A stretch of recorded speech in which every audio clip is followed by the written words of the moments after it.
Hi, and welcome to Enchantment of Eternity's review of Stargate Universe. In this video, I will be giving my overall review of Stargate Universe.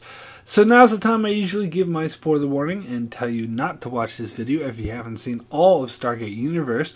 However, even though I will be getting into some spoilers because I want to do a detailed analysis of the show, I actually would recommend watching this video even if you haven't seen Stargate Universe, as I'm hoping I'd be able to convince you to watch this great show, which I feel is worth watching. And I would in fact say that the spoilers given away in this video are rather mild and don't really ruin anything, so I'll just call it a mild spoiler warning.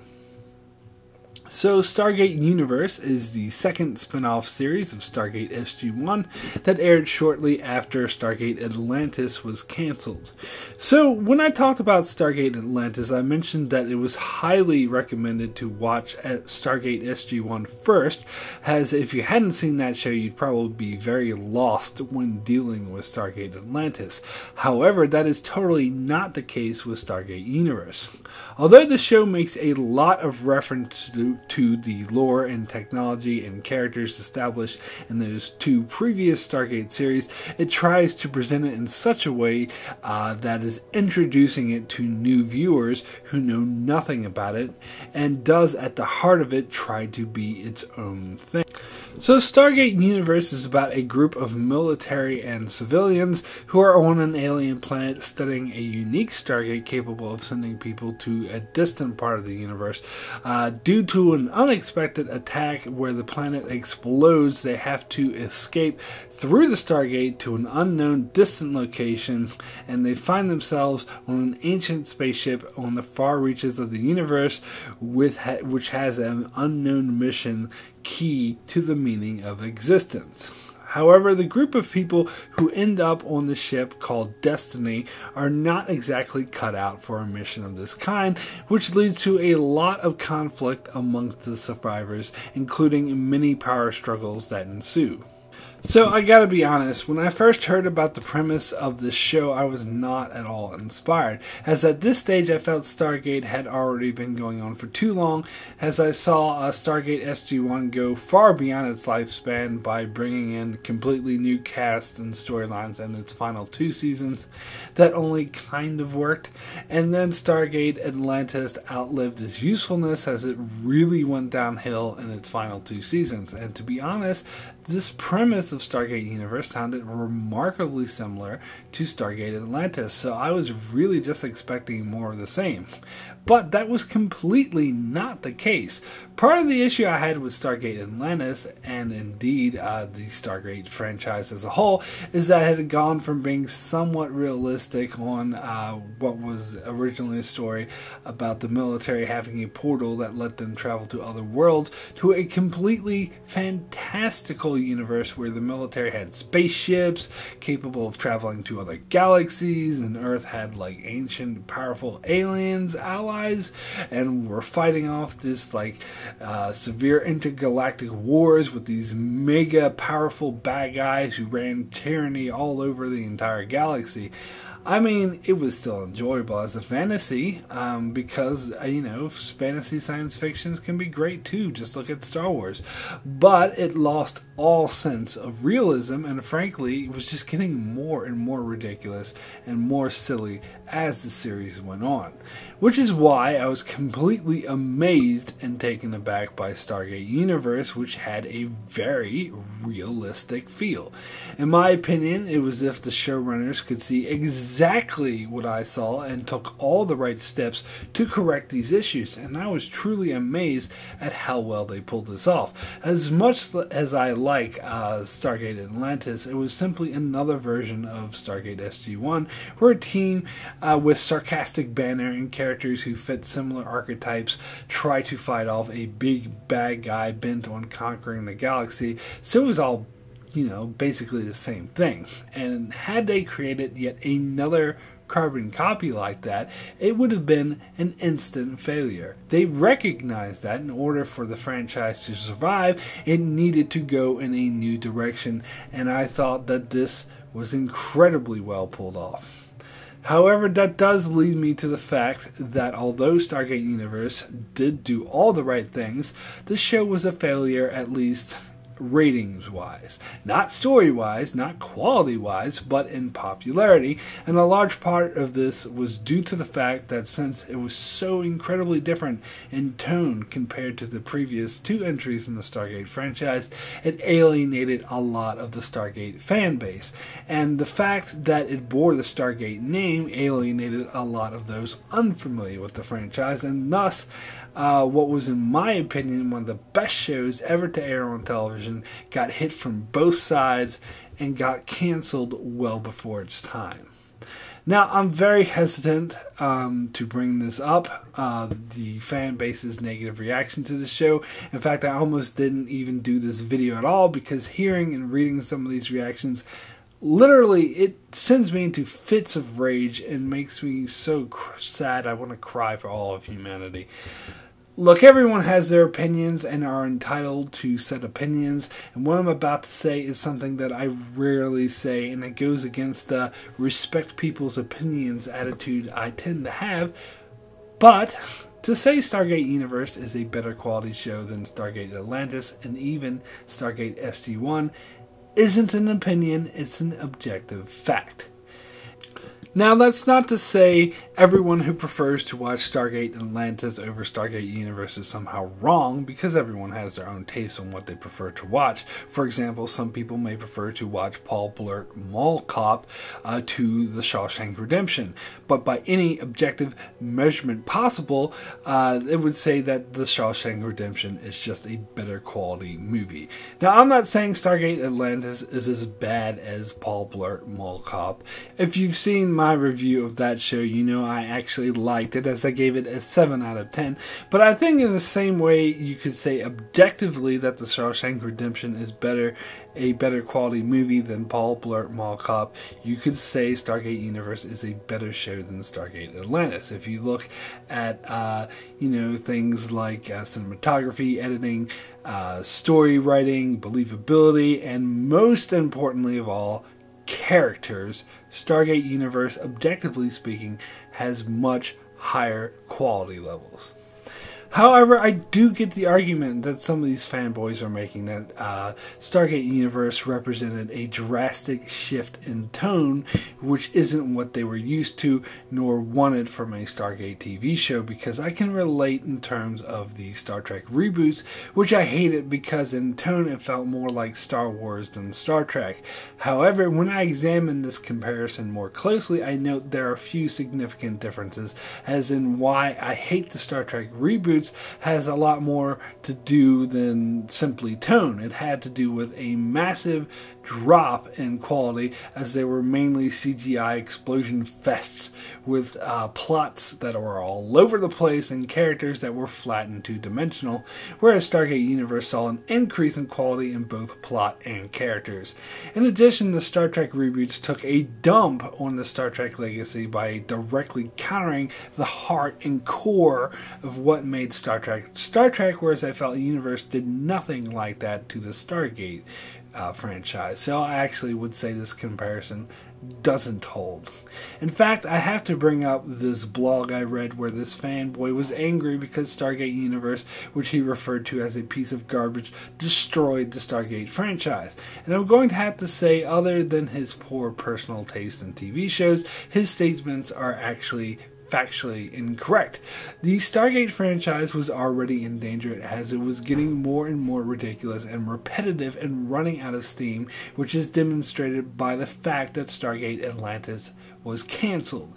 And Stargate Universe was the last-ditch effort to save the Stargate franchise, its failure in large part due to angry fanboys like this blogger who couldn't accept change in a franchise that, by necessity, needed to evolve. So if he is looking for someone to blame for the downfall of the Stargate franchise, he need look no further than a mirror.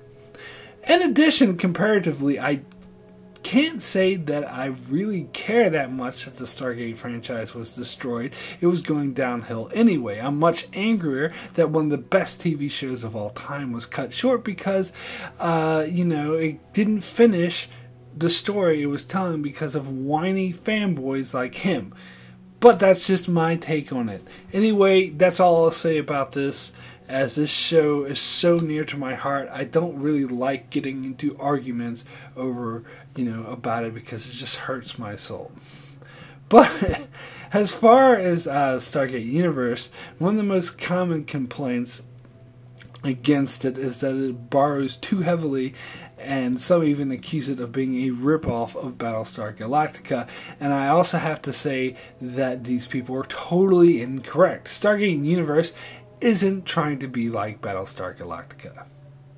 It's trying to be like Lost. In fact, I'm amazed more people don't see it. I read a review where the reviewer said that Stargate Universe was trying too much to be like shows like Battlestar Galactica, Star Trek Voyager, and even Lost. And I'm like, what the hell do you mean even Lost? The comparisons to Lost by far are the biggest and most apparent. I'm simply shocked more people don't see it. Sure, people's natural tendency may be to go straight towards other science fiction series set on a spaceship in space, but come on. Lost connection is so blaring it's practically smacking you in the face. This show is essentially Lost in space. No, not that show, but the show Lost, but set in space. So this is something I've been planning on doing ever since the show first premiered, but let me give a synopsis of Stargate Universe. So Stargate Universe starts off in the pilot episode where the very first scene is a group of survivors due to some accident finding themselves stranded in a strange location. Their first order of business is to find supplies they need to survive and also learn how to get along with one another. During a search for supplies they need for survival, one of the lead characters encounters a strange being, which I affectionately refer to as the Dust Monster, that leads the character to the supplies that they need by taking on the image of this character's estranged father, who is now dead. And during the pilot episode, we get a series of flashbacks which show the backstory of the key characters and how they ended up being stranded where they are now. However, a power struggle ensues as the main survivor, who takes the leadership role of the group, is often questioned by another character who thinks he can make better leadership decisions for the group. Where unlike the main leader, whose main goal is to get everyone home, this character doesn't want to go home and sabotages any attempts to return home. This character firmly believes that they didn't come to this place by accident and are in fact there for some greater purpose, and ultimately that it's their destiny. Destiny. It's destiny. There's also a love triangle between the hot female main character and two other male characters, the tough guy and the nice guy, and you often wonder which one will get the hot girl. And throughout the first season, there were tons of internal conflicts between the characters that you had. The two main characters vying for power, as well as other characters in positions of leadership that seem to side with one of these characters. And later in the first season, we get a storyline about a female character getting abducted by an unknown group that are apparently native to this area, and no one's sure what they want or why they're attacking them. And they refer to this group as the aliens, thus giving them a generic term like, I don't know, the others, rather than coming up with an actual name for them. And later on, when the lead character still wants to return home, the other character insists that they were brought there for a reason and that the ship brought them there in order to finish its mission.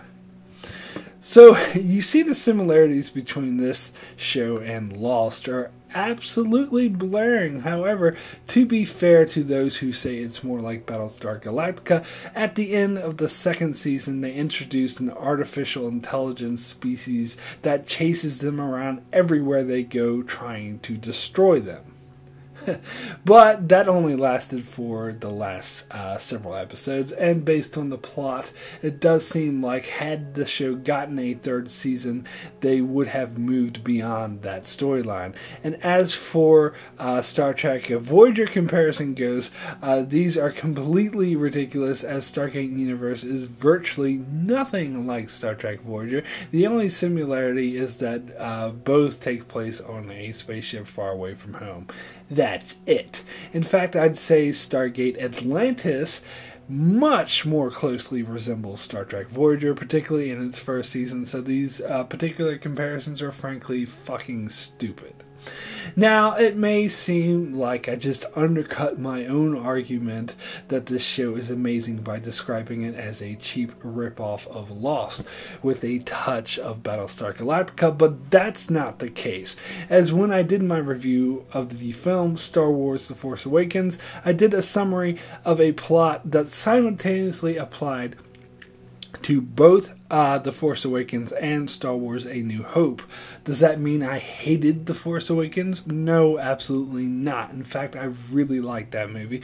Despite its similarities to A New Hope, it introduced enough new and original elements into this familiar formula to come off as its own unique thing, despite having borrowed very heavily from A New Hope. And in fact, I would say the same thing applies even more so to Stargate Universe, as rather than simply being a 2.5-hour movie, it was a TV show with over 40 episodes and therefore had more time to differentiate itself from Lost and Battlestar Galactica, with original elements, most of them taken from the Stargate universe.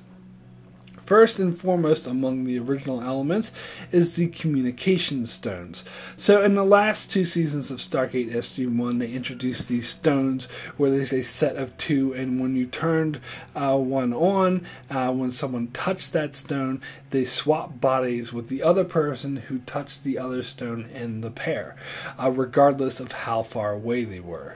And this became a major focus of Stargate Universe, as the crew of the Destiny had several of these stones with the counterpart stones on Earth that allowed them not only to communicate with Earth, but to actually travel to Earth by swapping bodies with someone.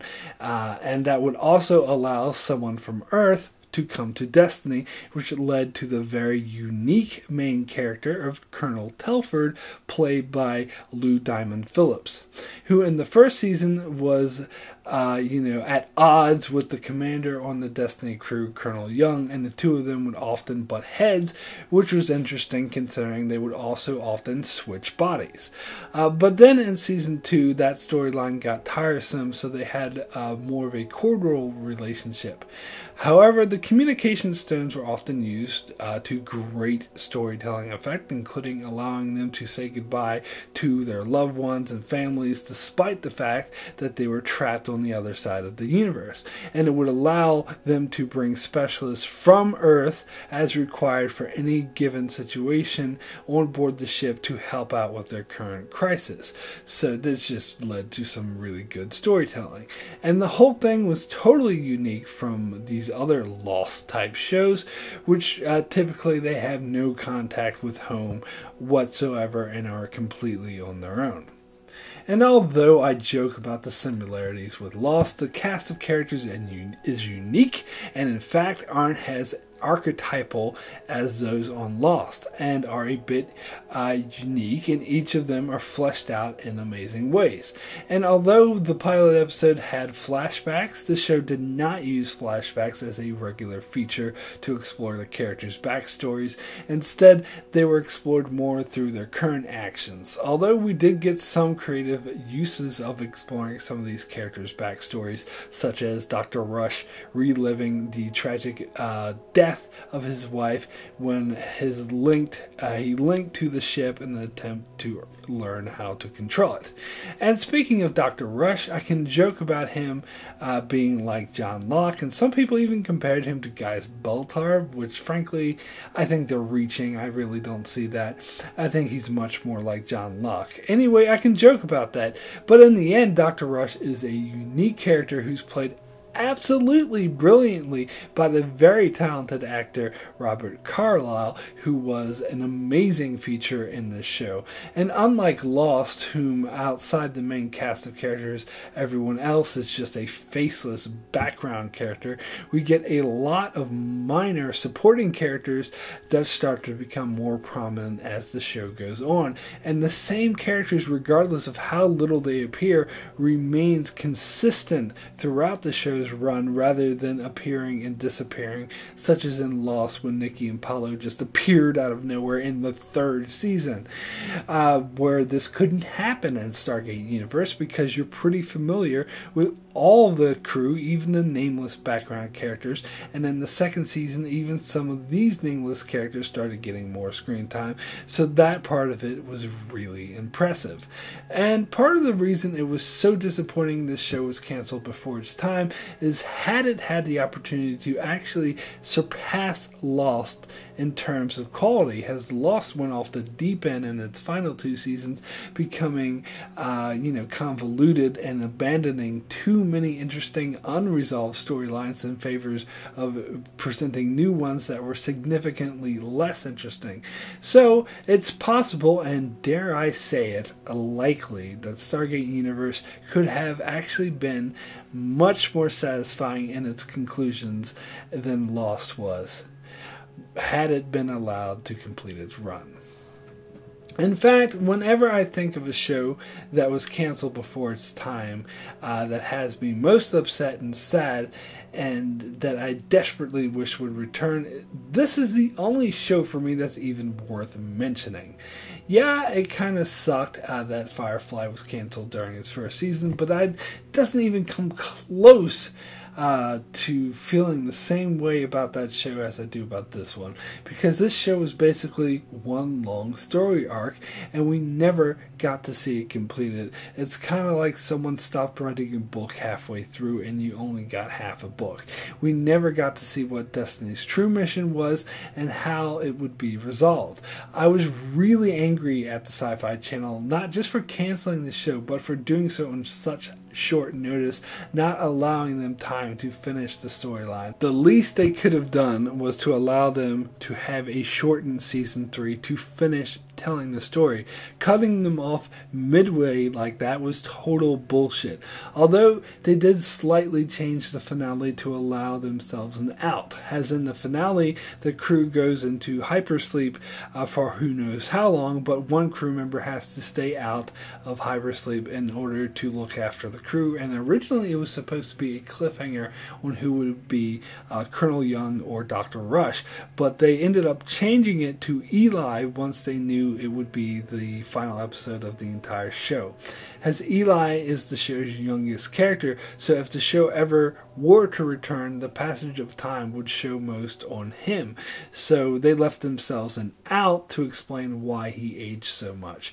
However, it does look extremely doubtful the show will ever return. Apparently, they had plans at one stage to resolve the story in a straight-to-DVD movie that would also feature characters from Stargate SG-1 and Atlantis, and I am so glad that they didn't do that, as that sounds stupid. But one can always dream that this show will return to television to finish its story, but realistically, it doesn't look very likely. So my rating for Stargate Universe out of 10 is a 10, the best. When I did my top 10 TV shows of the 20th century, I ranked this show at number 10, and because I didn't remember it that well, I often thought maybe I ranked it too high, but after watching it again recently, I realized that I, in fact, ranked it far too low.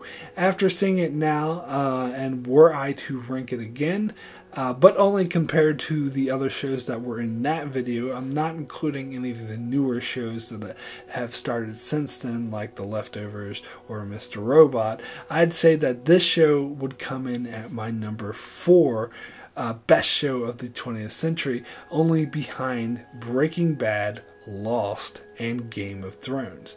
And I'd rank it higher than shows like House MD, Dexter, Fringe, and yes, even higher than Battlestar Galactica. I can't understate how much I love this show, as it had far more realistic feel than any other Stargate show, with really fleshed out and fascinating, deeply well-developed characters, and many of the episodes focus on these characters to amazing effect, to the point that all the weird science fiction happening around them only existed to service the character stories, and those are the best kinds of shows. Although I will admit they did overdo some certain conflicts between the crew at times, such as the storyline with Telford having an affair with Colonel Young's wife, which was ridiculous. So they rightfully abandoned that storyline pretty shortly after. And the relationship between Scott and Chloe, which I never bought in the first place.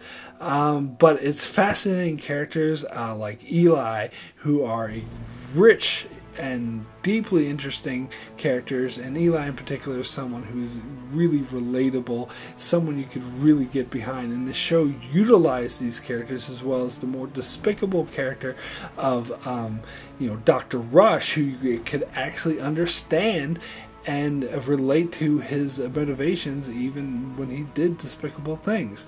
So it definitely makes it one of the best TV shows of all time.